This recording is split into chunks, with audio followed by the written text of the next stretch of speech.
Without further ado, let's bring on today's guest. Hi, LA. Welcome to the show. Hey, James. Thanks for having me here. Pleasure. Wow. LA, great to have you. It's great to have you on the live feed. Great to see you.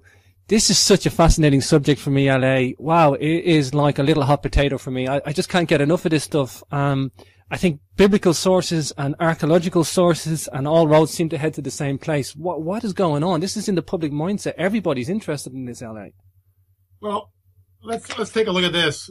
This was so great about television because I had show and tell all day long. But look at this. This is a shot. I took this photograph. It's actually part of our calendar that we sell. Mm-hmm. This is from Sacsayhuaman. I'll come a little closer. Sure, I can see. This is Sacsayhuaman in Peru. The elevation is about 12,000 feet. And here's the deal. It begs the question when we look at some of the stones here. I'll come in a little closer. Oh yeah. These are megalithic stones. Some of these stones weigh upwards of 120 tons each. And it begs the question, how does a culture, a Bronze Age Neolithic culture, 3,500 years ago or older, that only have copper chisels, somehow create these angles, polygonal angles in the stones, and do it with such precision. Now, here's another shot. This is from Ollantaytambo. Same thing. It's all that's left of it. Mm-hmm. It's called the Temple of the Sun. Oh yeah, pink granite. Yep. And it's like, how does a culture that only has copper chisels somehow create polygonal shapes out of megalithic stones, some of them weighing 110, 120 tons each? How is it possible? And remember, andesite is about 7.0 on a Mohs hardness scale, very hard. Mm-hmm. And even if you harden a chisel, it begs the question, why not just make a nice square block like most people would do? No. Sure. They're making angles, bizarre angles.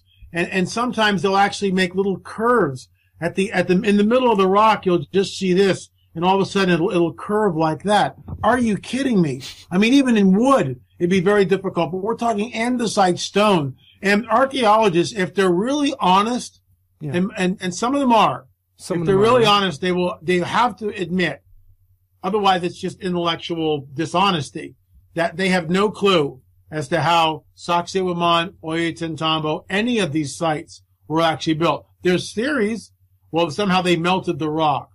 Somehow they were able to lift 120-ton megalithic stones from 40 to 50 miles away, at 2,000 feet lower in elevation, drag them up to the site and somehow fit them. How the heck is that done? Yeah. And what we see is there's nothing left of the builders, James. There's no signature of the builders. There's no tools left behind.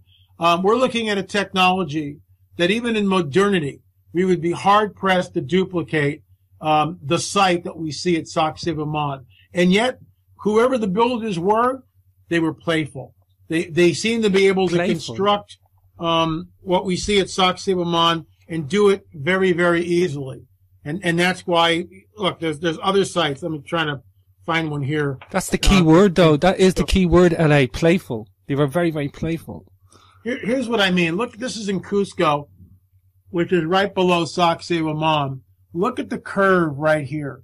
Look at the curve of the stone. Incredible. How the heck? How is that possible? Look at it. And then look above it, and you can see this is the original. This is from the original builders. Let me get a pen here. This is from the original builders right here, this area. Sure. And then when we go above it, here, this is what I have affectionately, with all due respect, termed Inca slop. It is completely different. Incas. It's completely different than what we see here. The building in the lower course is the original building, and it's done with incredible precision. Look at the joints. Look at the joints. And then here, and by the way, this rock is quarried from miles away and then brought to the site, where the rock here, affectionately known as Inca slop, is indigenous rock found in the area. Mm-hmm. And then above on this side, we see the colonial masonry. So we have a real disparity between this original site here, the original construction, what I affectionately call the Inca slop, and way up in here, the colonial. There are three different types of building. The building here is by far more intricate, more precise, mm-hmm. more accurate, and no, these walls, James, they're not just just stand like straight up like this. Yeah, they're angled in. They're angled in. And now it becomes even more complex. And so whoever the builders were, they had technology that even in modernity, we'd be hard-pressed to duplicate. They had technology which is able to do this, and even in the present day, we'd have a very difficult time creating this. Look, I've shown these pictures to architects and engineers, and they kind of, laugh nervously when they see them. Sure. And rightfully so, because they don't have a clue as to how it was done. Not only that, L.A., we have a difficulty accepting that they did it, never mind a difficulty understanding it. We have a difficulty just accepting this stuff. I actually stood with another engineer, and I've got a mechanical engineering qualifications, as does he, and we both looked at this, L.A., at that Saxony woman wall, and we looked at that exact tilt that you're talking about, and we reckon that they were tilting it inwards to compress the stone for engineering purposes of keeping that all in together. It was a way of self-tightening the stone. And that is such incredible skills to do that. Such incredible skills just to make the polygonal wall itself, but to do it in 3D, angling and... Ridiculous. It's ridiculous. It's unprecedented. And this is what, you talk about Nephilim, to get it back on track. This is what we have come to call Nephilim architecture. Sure. This is what we call it. Fallen angel technology, Nephilim architecture. That's Nephilim architecture for all these different sites. Because James, really, we've only got two paradigms that I'm aware of that a person can. Well, actually three. You've got mainstream archaeology, which will tell us that somehow a race of people just showed up with this kind of advanced technical knowledge and in the Neolithic age and magically carved the stones. Sure. Then you've got the ancient astronaut theorists who claim that we were visited, thousands of years ago by ancient astronauts from the Pleiades, Zeta Reticuli, and it's their technology where they levitated the stones, floated the stones, and that's their particular paradigm. The third one, which is the paradigm that I embrace, is that we're looking at fallen angel technology, and the offspring of these fallen angelic beings are the Nephilim. When the fallen angels see the women of earth, they desire them, and they have sex with them. And the offspring of that is known as the Nephilim. And we believe, when I say we, myself and my colleagues believe, that many of these sites, Baalbek in Lebanon, Stonehenge in England, your neck of the woods, sure. The great stones in Karnak in France, some of the mound builders that we see in Ohio, in the Americas, and other places, for instance, America's Stonehenge. I have come to call this Nephilim architecture because I think that's what it is. L.A., I've got something to tell you after the show. I'll allude to it. I've got some stuff for you about Nephilim architecture in the British Isles. That's including Britain, Ireland, and a little bit of France as well. And I know you're maybe coming to Europe, but it's a little bit of research I'm working on at the moment. I'm totally with you. I definitely think that all these ancient megalithic structures should now be labelled Nephilim architecture. It's such a unifying design plan in them all. Maybe just go back to Peru, because I know you got some artifacts there. In Peru, although we have the megaliths in Peru, we have a lot of these skulls as well. And this is one of the most exciting things as well, because this brings it into the realm of archaeology. And this brings it into option 3 that you talked about, that we have some sort of a physical race that was sure. descendants of. So let's talk about the Nephilim skulls, because this gives it some sort of content. And it's like, this is an eye-opener for anybody. Well, let's start with one of the larger ones. This skull came out of the Paracas History Museum in Paracas, Peru. Paracas is located on the west coast of Peru. It's a beautiful place. I've been there 3 times. Hope to come back probably this year. There's a fly buzzing around here. But check this guy out. Oh, my God. Look at this. Let me get my hand out of the way here. This is a replica. This is a cast that Joe Taylor of the Mount Blanco Museum made. It's incredibly detailed. You can see the fractures on the skull where what do you call them? The fractures? Sagittal suture. Sagittal sutures, yeah. Now, what's interesting is with this particular skull, and by the way, this skull has about 30% more cranial capacity, more brain capacity, 30% than a normal human skull. A normal human skull, this is the frontal plate, should have a sagittal suture running like this. This is the frontal suture that we see here. Sure. It should have a sagittal suture that runs from here back to the occipital plate which is this plate back in here, and you can see the suturing there. Yeah. There should be a suture that connects the two plates. There isn't. And this is one of the anomalies that we see in some of the Paracas skulls, where there's a complete absence of a sagittal suture. What's interesting is this debate, James, has been running since at least 1842, when academics began to look at the elongated skulls in Paracas. Here's another skull that we see from Paracas. Wow. And it's awesome. It's so long. It's such a long deformation toward. Well, it really is. And here's the deal. You'll notice here, again, the complete absence of a sagittal suture. What's interesting is that in 1842, there were archaeologists that were in Peru opening up mummies, looking at these elongated skulls. And just like today, there was this controversy. Well, they were saying that all the skulls are the result of cradle headboarding. Cradle headboarding is when you take an infant and you put a board here and a board there, and you wrap the skull, and it has to be done at a very early age, basically from infancy to about 2 years old, and you shape the skull this way. And we understand that. We understand that some of the skulls have been cradle headboarded, cranial deformation. And Brian Forrester and David Childress have written a book about that. Yep. If you're more interested, definitely get it. I cover it in both my books, On the Trail of a Nephilim 1 and On the Trail of a Nephilim Volume 2. Here's what's interesting, and I thank Brian Forrester for showing me this particular 1842 journal. So these two archaeologists are there, and this debate is raging between academics. Well, they're all headboarded, and these guys are going, well, look, some of them are cradle headboarded. We understand that. But some of them are not, and this is from the journal. We ourselves have observed the same fact in many mummies of children of tender age, who, although they had cloths about them, were yet without any vestige or appearance of pressure of the cranium. More still, the same formation of the head presents itself in children yet unborn.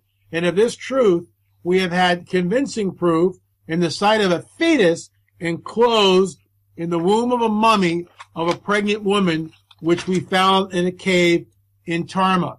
And I'll show you two things. First of all, wow.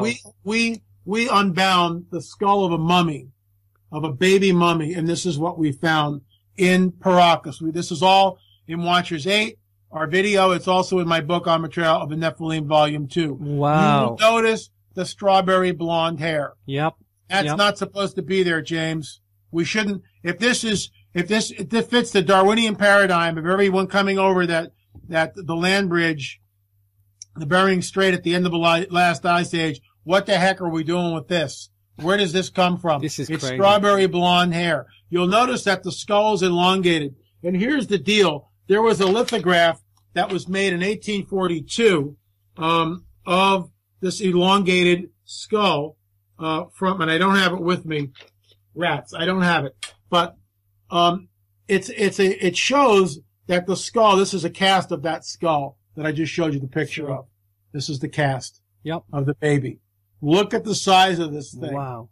Look at the size of that. That's not headboarding. That's not headboarding. That's not headboarding. That's natural. We believe that the, this particular entry from this journal in 1842 sort of solidifies the idea that, there's an outside agency manipulating the genome, which is responsible for these guys. Yep. This is not cradle headboarding in our opinion. You'll also notice here the reddish, this is part of the hair that was left on the skull. Sure. That's the true color. Look at how reddish auburn it is. Coppery red auburn color. Copper red. And so I'm going to turn on this light. Hopefully we can get some better light here. But James, what's interesting about all this? It's a paradigm buster. This is paradigm busting, big time. Oh, it's incredible. We're actually living in the time of history being rewritten. It's actually been rewritten at a fast pace now that the old history books are just stagnant, obsolete now. Well, they are, and there's a reason for it. The Darwinian paradigm, has held a lot of people in what I would call, intellectual bondage. Intellectual prison. Yeah, it's an intellectual prison it's state. It's an intellectual prison because you either believe in the Darwinian paradigm, or if you look at anything outside of that, this is what I was looking for. You lose your tenure, you lose your job. Don't believe me? Watch Ben Stein's incredible movie called Expelled, No Intelligence Allowed, where he interviews people that used to be in academia, tenured professors who lost their job, who were fired for even mentioning the word intelligent design, for even questioning the Darwinian paradigm. This is what's at stake. Wow. And so look, I'm not an archaeologist, but I read a lot of books, and I'm on the trail constantly researching. This is the lithograph from 1842. Wow. This is the lithograph. Notice the elongated skull, and the fetus has teeth. The two huge no-nos. So basically what we're looking at here, James, is this. Wow. Notice the elongated skull, Sure. the elongated skull, and then the teeth here. Wow. We are looking, in my opinion, at an outside agency that's manipulating the genome. And what's fascinating about this is it ties back into the biblical narrative, where the Nephilim were on the earth in those days, the days of the flood, and also afterward, when the sons of God, the fallen angels of heaven, came down and saw the women of earth. And I don't want to clear up something, because a lot of folks, the moment I say fallen angel, they have this preconceived notion of, hark the herald angels sing. It's not what we're talking about here. Sure. We are looking at beings that are so, first of all, intelligent and powerful that when they do show up, human beings, for the most part, do a faceplant. We get short-circuited. That's what happens. And it's all across the board. So we have to take this preconceived notion, about Hark the Herald Angels Sings and this little stuff that we learn in Sunday school and in church when we're kids, and throw it out the window. These are highly intelligent, powerful entities which are able to manipulate space, time, matter, and energy down to the cellular, molecular level. That's what we're talking about. Yeah. Wow, to touch on the Darwin, I'm no fan of Darwin either. Now, I do believe that Darwinian, in a microevolution, it might be okay for certain things. Certainly for the plants and the trees and everything else. But for the human race, take that out of the equation, because I don't believe Darwinian, and I want to call it the Church of Darwin, because they have a go at the religious doctrines of the world like they're the opposition. However, in my opinion, and I could be wrong with this, but they are more religious in their thoughts, and they're more dogmatic in their beliefs than any other religious doctrine on the planet. And I call them the Church of Darwin because they really do impose their religious beliefs, and it is like a religion in a way. Now, that may be a crude, sarcastic comment. However, that's just the best way I have to explain it. Now, that's okay. I think, like I say, Darwinian evolution might be okay for plants, animals, and certain other things. However, when you apply it to the human genome, it's just not working. It's just not working out. Well, even for something as you mentioned plants and animals. I mean, this is what's incredible about it. With the myriad of life that's on the planet, surely we would see some species today transitioning into something else. We don't. We see microevolution, and I agree with Darwin. We see finches' beaks becoming bigger. I get that. Yeah. But the finch is still a finch. And the DNA from a finch is going to produce a finch. It's not going to produce a humpback whale. It's never going to change that way. It's not going to suddenly grow fins and jump in the ocean. It's not going to work that way. If Darwin had known about the deoxyribonucleic double helix of life, the spiral of life, as I finally call it, the DNA coding. And by the way, the co-discoverer of DNA, Watson and Crick. Crick was a vexed man. Crick believed that no matter how, I'm basically quoting here, now how many billions of years of prebiotic sop you got, how much time, there's no way that just even a single strand of protein would form on its own. It can't happen because it's so complex. It's so complex. Look, here's something to think about. We're human beings. We're talking right now. And as we're doing this, James, we're in this little bio bodysuit, and it's working for us. What is consciousness, and how does consciousness integrate with this body? As I'm talking to you, you're breathing, you're not thinking about, well, I'm going to take my next breath. You're not thinking about that. Your heart is pumping blood through your entire system. If it stops, That's called a heart attack, and you immediately drop to the floor, and we call the paramedics. Your eyes are able to do, you're doing 2 or 3 things at once. While you're listening to me, you're watching me on the monitor, and you're also like maybe planning your next question. So you're thinking, you're hearing, thinking, and seeing. How do you hear? How can you understand the words that I'm speaking? What is language? What is consciousness? Where does consciousness seat itself? I mean, this stuff is all metaphysical, and it's just awesome. It's incredible. We are fearfully and wonderfully made. There is a designer, in my opinion. There is a designer, and we can know the designer. That's the whole point of quote unquote religions. But Darwinism is so dogmatic, and I'll tell you an interesting story. Mm-hmm. There was a tenured professor of archaeology at a major university in the United States. And I spoke to this woman on the phone, and I was telling her, I said, well, what do you think about pictures like this? And this skeleton we estimate to be 9 feet tall. Mm-hmm. You'll also notice the 6 fingers. Wow. 1, 2, 3, 4, 5, 6, and the thumb is wrapped around the bone up here. Incredible. And this is all in On the Trail of a Nephilim, Volume 2.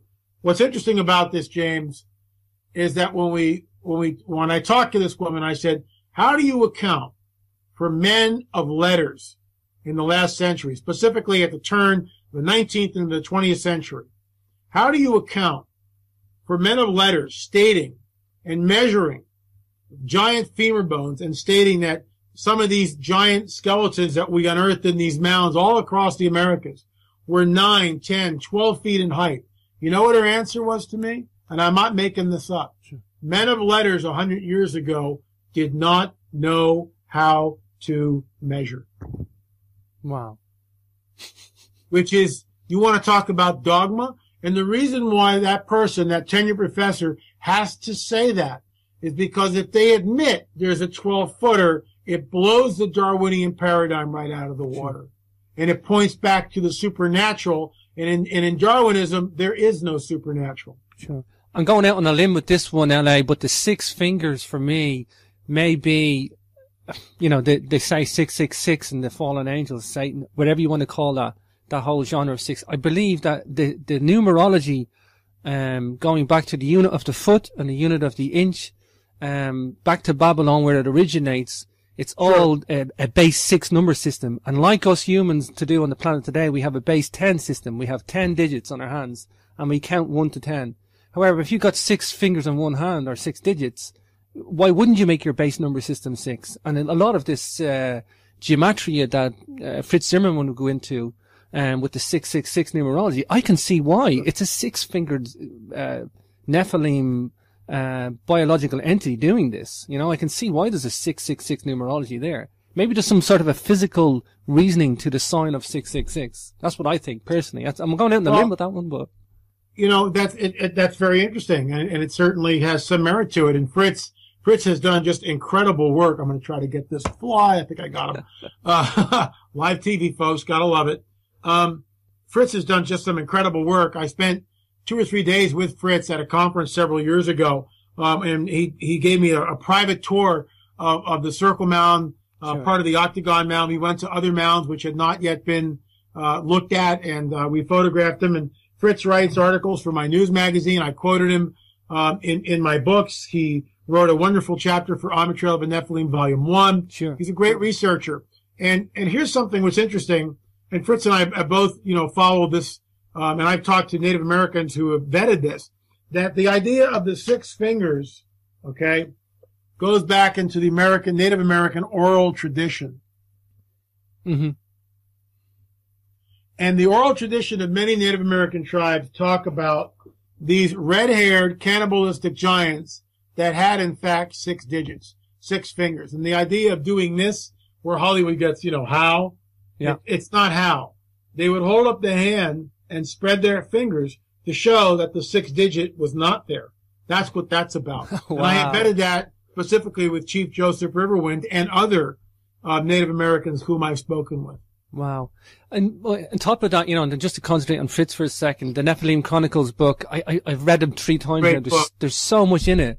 And I wasn't aware because obviously my part of the world, the British Isles, Britain, Ireland, Scotland, all the place names have the word Og in it.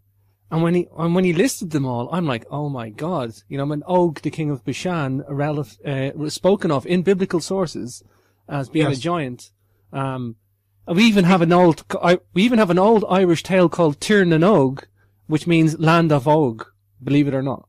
And James, and here's the deal. If I get over to Europe, I'd like to spend some time like in Stonehenge and go to some of these megalithic sites in the area. I mean, I've got the time and the means to do it. But here's something to think about, okay? That in our opinion, the theory that we're going with is that, there was a diaspora, and I don't think I have a picture of it here, but in 3,500 years ago, when the Nephilim tribes were in the Levant, in the Promised Land, and we have a list of them. Fritz talks about the Amorites. That's a Nephilim tribe. The Phoenicians are the descendants of the Canaanites, Nephilim tribe. Yeah. The Rephaim and Nephilim, the Zamzumim, all Nephilim tribes. So when Joshua and Caleb and the Israelites, and I've written about this extensively in my book, The Cosmic Chess Match, but when they go into what is known as the Promised Land, or now Israel, the Nephilim are there. And the mandate comes down to wipe them all out. Why do you wipe them all out? Because they're hybrids. They're never supposed to be here. They're hybrid creations between the fallen angels of heaven and the women of earth. And guess what? When Joshua and Caleb start doing this,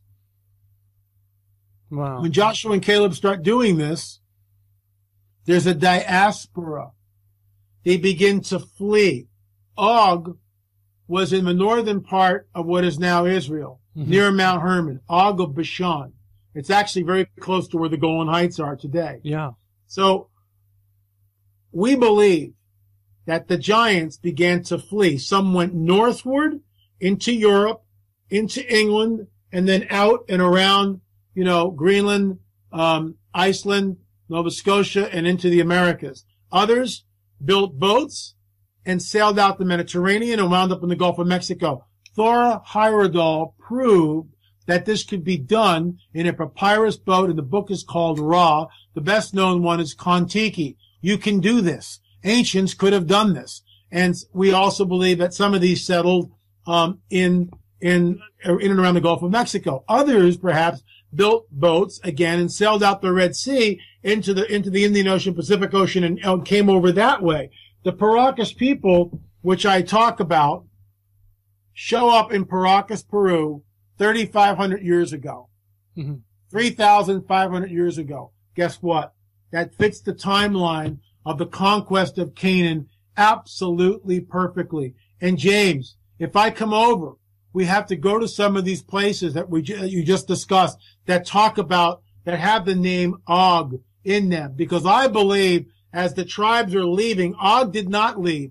Og was killed. It says in biblical text, Og was the last of the giants. So his people fled. He stayed and remained. And we know that his bedstand was made of iron, and it was at least 13 feet long. Og was probably a 12-footer. So they're making all these places all through, England, Scotland, Ireland. I'd love to see them that are called, that pay tribute back to Og, king of Bashan. There's something going on there, and thank you, Fritz Zimmerman, for alerting us to it. Yeah, wow, it's mind blowing, LA. It's absolutely mind blowing. It absolutely is mind blowing. It even gets better than that, because a lot of the Nephilim architecture that Fritz concentrated on, the henges, they got a lot of geometry in them and a lot of numerology. And I've got an article coming out on a lot of the numerology. I'm a megalithic guy, and this was the last thing that I want to look at. I mean, I want to look at engineering. I want to look at astronomy, and I'm very sanitized in my thoughts, LA, up until about a year ago, because now I realize who's behind all this. And the Nephilim architecture, you're now looking at a race of genetic hybrids that have biblical references. There's archaeological evidence of these guys, and we even have some of their numerology encoded in it's like there's so much evidence now, and it's all coming together. It's all been synthesized. It's amazing. It's totally amazing. James, it is. And what's interesting about this, we have these sites, you talk about geometry. This is a place in, near Lake Titicaca, on the border of Peru and Bolivia. This is called the Silistani Towers. Look at the little girl. Look at Jillian right here.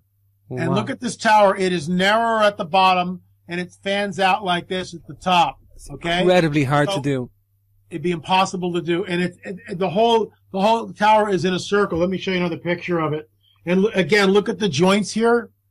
It's amazing. Wow. And this is made out of basalt. And once again, it begs the question, how does a Neolithic culture, thousands of years ago, create this? There's not one stone is the same. Check this out. Wow. Look at that. It's amazing. And so what we've got here is as the tower is being built, let me move this outside here so you don't hear it. Live TV, folks.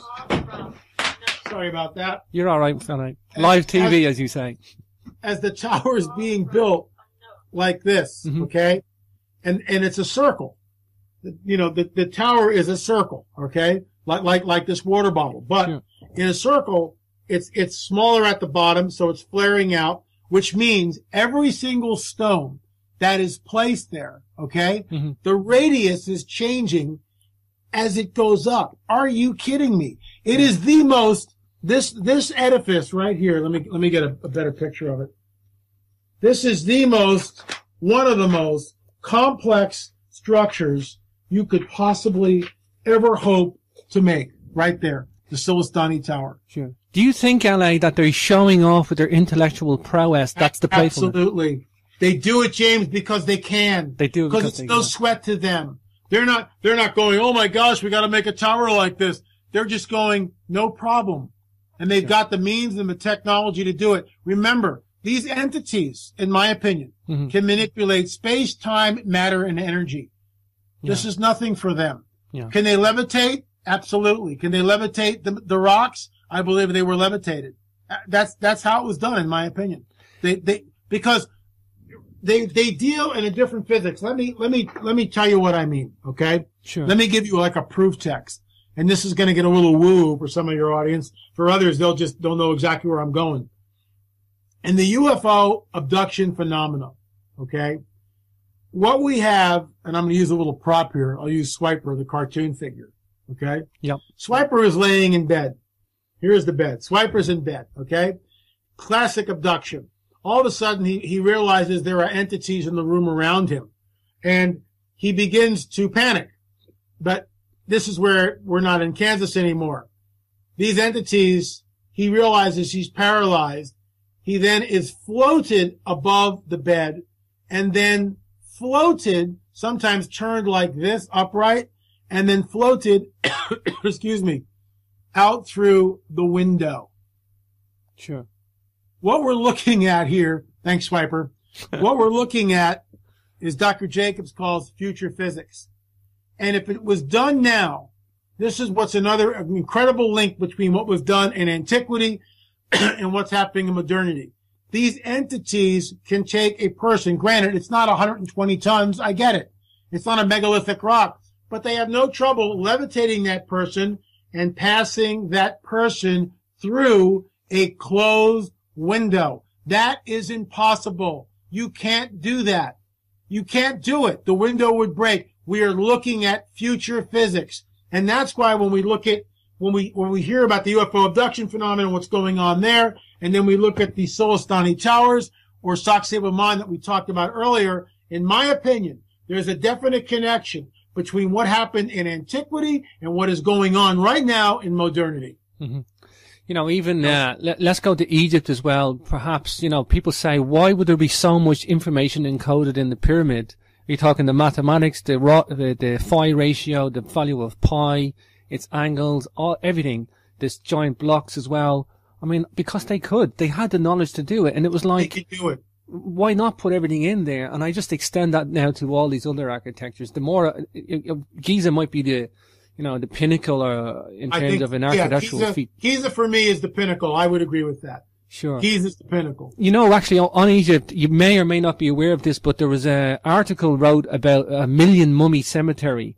I saw that. I'm not entirely sure now that there was 1,000,000 mummies there, because whoever mentioned there was 1,000,000 mummies was fired, and they're not, and there's a whole controversy, but there's at least several thousand.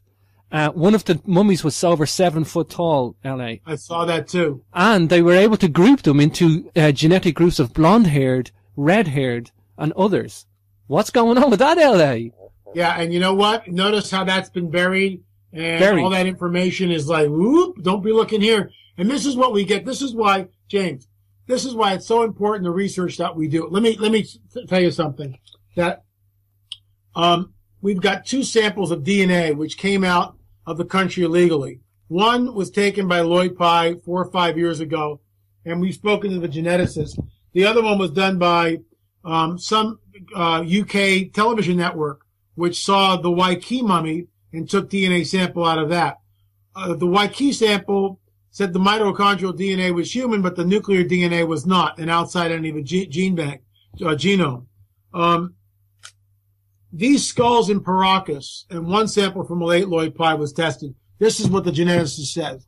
Whatever the sample label, I'm reading this from my other monitor, whatever the sample label 3A has come from, it had mitochondrial DNA with mutations unknown in any human, primate, or animal known so far. The data is very sketchy, though. A lot of sequencing still needs to be done to recover the complete mitochondrial DNA sequence. But a few fragments I was able to sequence from this sample indicate that if these mutations will hold, we are dealing with a new human-like creature, very distant from Homo sapiens, Neanderthal, Denisovans, and I am not sure it will even fit into the known evolutionary tree. Wow.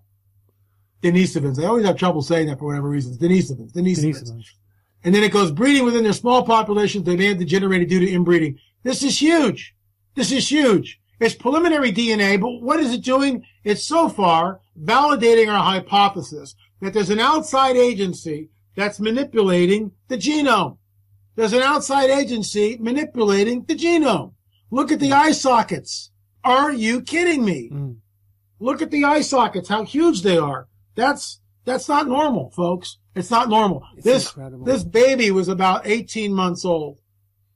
And it came from the Chongos necropolis in Peru. And let me show you that one other picture of it again. So the picture is just incredible. It's just, I mean, you look at this stuff and it's just mind-boggling, really. Here we go. Thank you, Senior Juan. This is the gallery. This is all these pictures I'm showing you are from On the Trail of the Nephilim Volume 2. Wow. Look at that. That's incredible, Alec. I mean, and James, we got to go, my team got to go down and unwrap that skull. Really? I mean, that's like a first. Are you kidding me?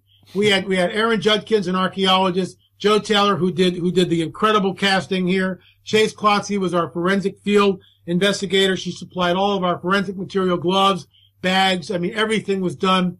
Senior Juan, Brian Forrester, helped arrange all this thing. And anyway, was our interpreter, Richard Shaw, my business partner, filmed all this for Watchers 8. I mean, it's groundbreaking stuff. It's absolutely groundbreaking stuff. Tell me a little bit about Peru, LA. Is Peru open to this idea, Nephilim, outside influence, alternative history, if you want to call it that? Because we know Egypt's got a stranglehold on it. And, UK, everything else, all the rest of the world seems to have this, like, conspiracy around universities or museums or influence of archaeology. I just won't go there, but is Peru kind of open to all this stuff? Are they? No. They are and they aren't. They definitely toe the Darwinian paradigm. And in order to do anything, you've got to have an archaeologist won't do. The archaeologist has to be tied to a university. And so all the information is controlled. Yeah. I can't stress that enough.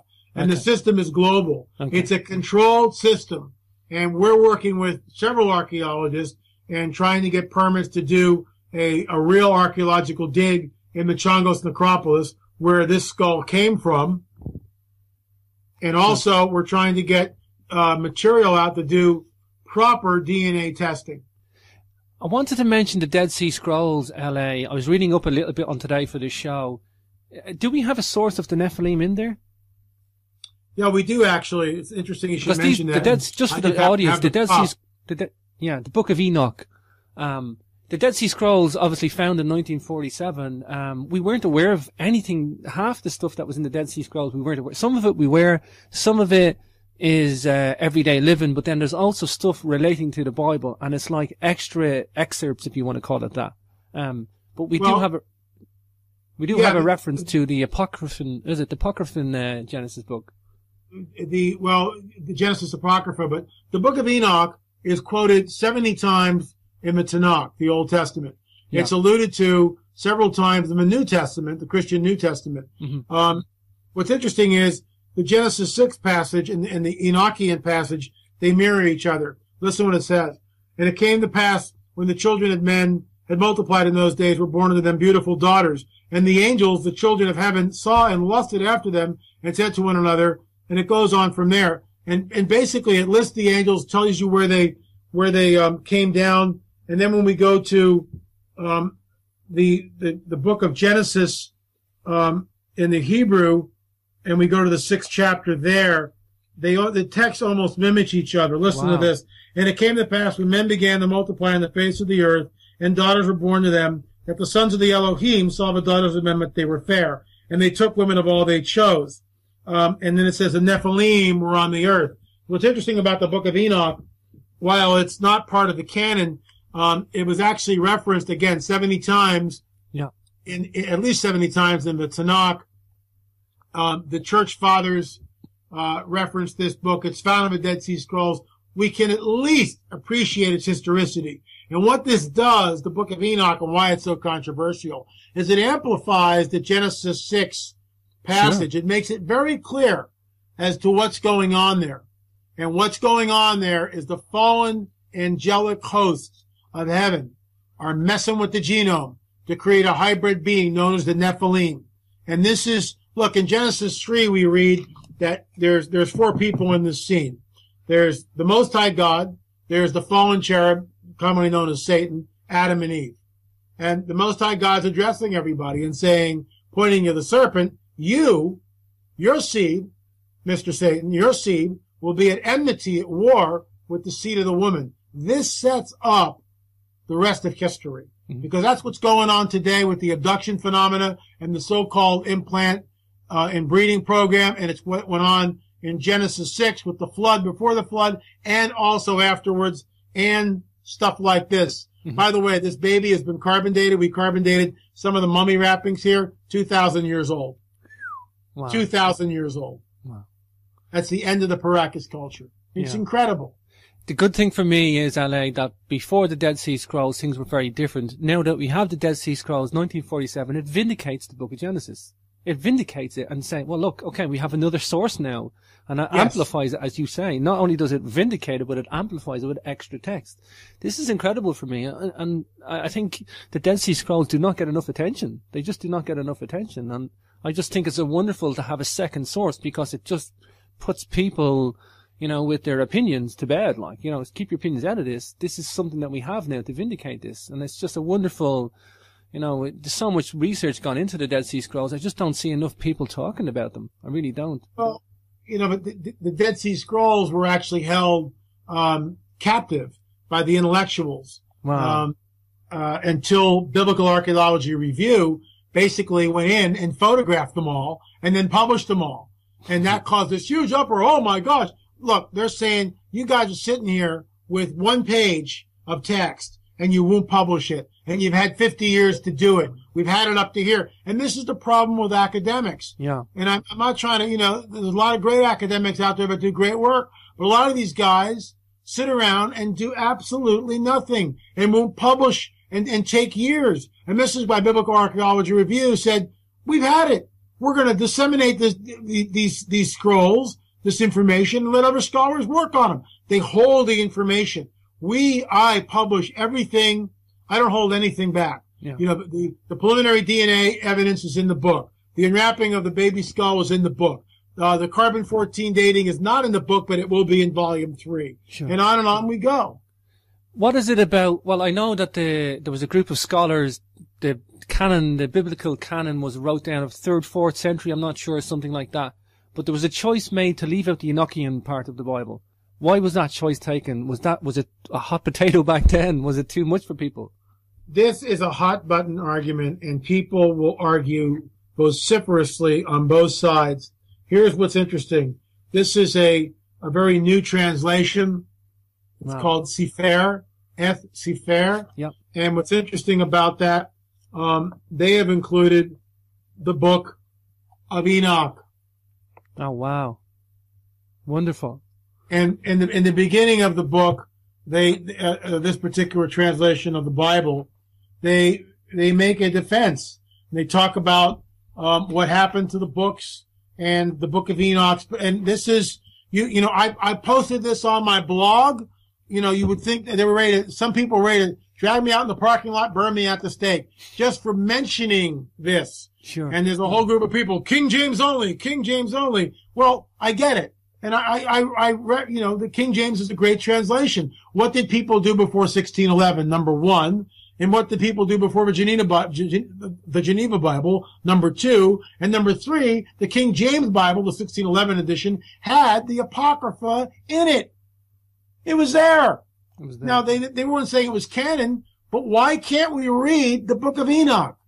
What are these people protesting? And certainly it's a secondary source. I don't view it as a canon, the scripture, but it's certainly something that we can at least draw from. And it also provides great clarity. And as you said, it vindicates, it validates the Genesis 6 story, which is why we use it. Yeah. I think for me as well, what I like about all this is it's tangible. It's now something that wasn't tangible for me growing up, that there's some sort of realism or tangible, and I think that's what attracts most people to this now. Even people that aren't biblical or religious in any way, there's still archaeology there for them. So I like to have, I like a complex story. The more complex it is, and the more areas of research I have, the better, and that's important for me. But I think what's so tangible now is that we have also other stuff about prophecy, and that these Nephilim will return. Let's talk a little bit about the prophetic nature of this. I know you talk about this on the trail of the Nephilim too. Maybe just bring in a little bit of prophecy, Anna, because this is important too.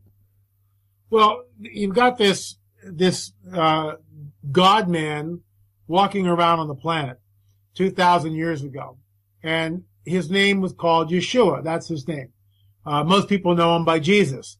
And unfortunately, for the last 2,000 years, it's gotten to the part where people walk into the Anglican Church and they look at the guy with the robes, or they look at the Catholic Church with the robes and the statues and the incense and the candles and the mass and the ceremony and confessionals and pageantry and all this stuff. It has nothing to do with anything. Nothing to do with anything. You have the God-man, and I believe he was fully God and fully man, Yeshua, walking around 2,000 years ago. Guess what he says? He says a prophecy. And he says, and I'm paraphrasing, when I return, when the Son of Man, he refers to himself on occasion as the Son of Man. When the Son of Man returns, it will be like the days of Noah. Whoa! Whoa! Remember, this is 2,000 years ago. There is no Christianity. There is no church. There is no PR firm. There's one man walking around on the planet with a few disciples, few other guys who are kind of going, yeah, this guy's really cool. He's doing all this amazing stuff. And he was. He was healing people. Look, if you had leprosy, and you walked up to Yeshua, guess what?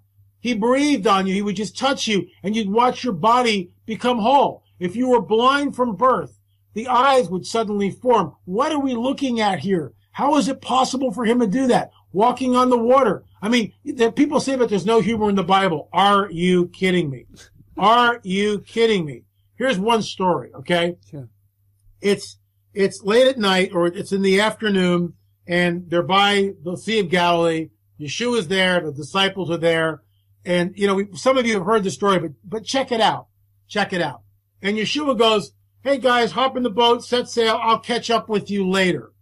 Where's the first clue that something is really wrong with this statement? What do you mean you'll catch up with us later? What, do you got a speedboat 2,000 years ago? How are you going to catch up with us later? Right? So that's bizarre. So they're out there and they're rowing on the Sea of Galilee. And Yeshua waits until it starts to get dark. And then he just decides to take a stroll on the water. Now, the gentle Jesus that we all learn about in Sunday school would be going, hey guys, it's me. I'm coming to you. I'm walking on the water. Please don't get freaked out. Don't worry. No, it's not what he does. He walks on the water and he walks near the boat, but not really close to it. The guys in the boat completely freak out. Ah, it's a ghost. Oh my God. Because they've never seen anybody walk on the water before. They are totally freaked out. And there's humor in there. And what we see is he's always doing that. He's always bumping up against the disciples and stretching them. And it's laughable. I mean, it's his way of kind of goofing on them in modern terms, but that's what he's doing. So the prophecy is, he says, it'll be like the days of Noah when I return. And that begs the question, what differentiates the days of Noah from any other time in all of history? And that is the presence of the fallen host of heaven, these malevolent angelic entities coming to earth, having sex with the women, and creating what I believe is a hybrid being known as the Nephilim. And that begs the question, are we seeing that today in modernity? The short answer to that is, because I know we're getting close to the end here, is yes. In the alien abduction phenomena, people are taken. If you're a man, sperm is taken. If you're a female, ovum is taken. And later on, with the women, they're re-abducted. The fetus is then taken from them. We're working on several cases with this right now where we think we may have physical proof of this, but we don't know yet. We'll see where it all goes. And this mirrors the Genesis 6 account. Yeah. It mirrors it. Yeah. And there's another prophecy in the book of Daniel, which says in the time, their seed, there's that seed word again, will mingle with the seed of men, but they shall not cleave to them. The word cleave is the same word we see in Genesis that talks about marriage, where the angels came and married the women. That's not what it says. Their seed will cleave, but there was no marriage ceremony. This is precisely what we see in present day with the abduction phenomena. There's sex going on, but there's no marriage going on. So there's two prophecies written thousands of years apart. Well, not thousands, about 500 years apart. One from the book of Daniel, one from Yeshua 2,000 years ago, about 500 years apart in history. No collusion between them, and yet they're pointing to this end time scenario, which we see, in my opinion, being fulfilled right now. LA, just to wrap things up, we're at the top of the hour. You have a magazine, PP&S, Politics, Prophecy and the Supernatural. Tell us about that, LA. It looks fascinating. It's a monthly magazine. You can catch that on your website. Tell us a little bit about the politics. I presume that's because that's where the prophecy is going to show up. Yeah, it's Politics, Prophecy and the Supernatural. We've got a lot of people that write for it. I just give you an idea of some of the people that write. We've talked about Fritz Zimmerman. Fritz contributes very often, almost on a monthly basis. Excellent. Aaron Junkins, Nanlita Henson, Mark Kahn, Tony Kale, Doug Woodworth, Richard Shaw, Casper McLeod, and others. And of course, I do interviews every month with different people when we post the interview. It's just some riveting, up-to-date information. You can get it for $2 a month. It's nothing. And yeah, I mean, it's an e-magazine. It comes as a PDF. You open it up and you go from there. What's interesting is there's a byline, Politics, Prophecy, and the Supernatural, and basically the coming Luciferian deception. And this is what we think is coming. And there's a line that we use, and it says this, that the current political landscape, sure, is in direct correlation to supernatural events that happened in some cases millennia ago. What do I mean by that? Look at France last week. Oh, yeah. There you go. Yeah. And it's all based on the supernatural events of this guy called Muhammad, supposedly incarnating and having the angel Gabriel dictate the Quran to him and starting Islam. These people are reacting to a set of supernatural events that happened 1,300 years ago. Sure. That's what's going on. And it's global. And so the present political landscape is in direct correlation to supernatural events that happened in some cases millennia ago. And it's not talked about, but that's the root of everything that's going on here has a supernatural origin, in my opinion. LA, I really thank you for your time today. If you just hold up a copy of your book, if you hold up a copy of your book just for the listeners to see there, LA, of course, lamarzulli.net, for the author's blog, and you can catch everything you do there. LA, really thank you for your time today. Such a prolific researcher, and thank you. Appreciate it, James. I really do. Thank you for your time, LA. Thank you. I'll come a little closer. Sure, I can see. This is Sacsayhuaman in Peru. The elevation is about 12,000 feet. And here's the deal. It begs the question, when we look at some of the stones here, I'll come in a little closer. Oh, yeah. These are megalithic stones. Some of these stones weigh upwards of 120 tons each. And it begs the question, how does a culture, a Bronze Age Neolithic culture, 3,500 years ago or older, that only have copper chisels, somehow create these angles, polygonal angles in the stones, and do it with such precision. Now, here's another shot. This is from Ollantaytambo. Same thing. It's all that's left of it. It's called the Temple of the Sun. Oh, yeah. Pink granite. Yep. And it's like, how does a culture that only has copper chisels somehow create polygonal shapes out of megalithic stones, some of them weighing 110, 120 tons each? How is it possible? And remember, andesite is about 7.0 on a Mohs hardness scale, very hard. And even if you rock here, affectionately known as Inca slop, is indigenous rock found in the area. And then above on this side, we see the colonial masonry. So we have a real disparity between this original site here, the original construction, what I affectionately call the Inca slop, and way up in here, the colonial. There are three different types of building. The building here is by far more intricate, more precise, more accurate, and no, these walls, James, they don't just stand like straight up like this. Yeah, they're angled in. They're angled in. And now it becomes even more complex. And so whoever the builders were, they had technology that even in modernity, we'd be hard-pressed to duplicate. They had technology which is able to do this, and even in the present day, we'd have a very difficult time creating this. Look, I've shown these pictures to architects and engineers, and they kind of, laugh nervously when they see them. Sure. And rightfully so, because they don't have a clue as to how it was done. No. Harden a chisel.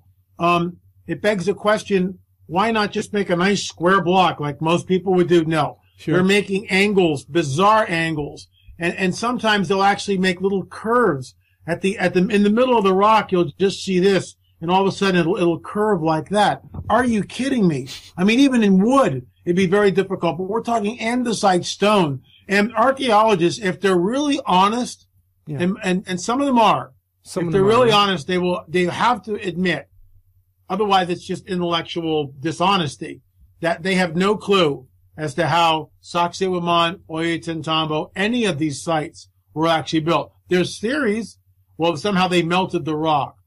Somehow they were able to lift 120-ton megalithic stones from 40 to 50 miles away, at 2,000 feet lower in elevation, drag them up to the site, and somehow fit them. How the heck is that done? Yeah. And what we see is there's nothing left of the builders, James. There's no signature of the builders. There's no tools left behind. We're looking at a technology that even in modernity, we would be hard-pressed to duplicate.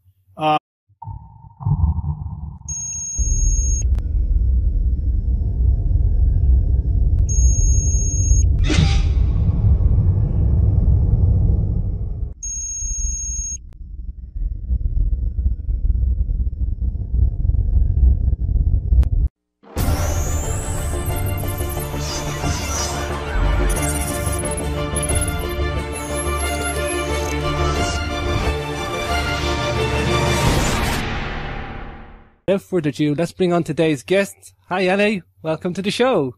Hey, James. Thanks for having me here. Pleasure. Wow. LA, great to have you. It's great to have you on the live feed. Great to see you. This is such a fascinating subject for me, LA. Wow. It is like a little hot potato for me. I just can't get enough of this stuff. I think biblical sources and archaeological sources and all roads seem to head to the same place. What is going on? This is in the public mindset. Everybody's interested in this, LA. Well, let's take a look at this.